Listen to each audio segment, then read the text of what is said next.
we study about dividing numbers. In dividing numbers without carry, example, 25 divided by 5.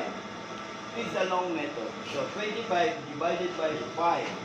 So first, in line, we divide first this number. 2 divided by cannot be. So 25 divided by 5 equals 5.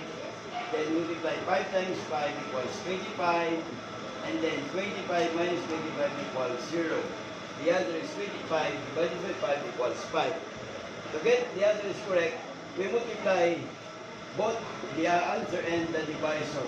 5 times 5 equals, so 25. So if the answer is same, the dividend, so the answer is 5 is correct. Okay, that's right. These are the example of dividing number in a short way. Thank you and bye-bye all.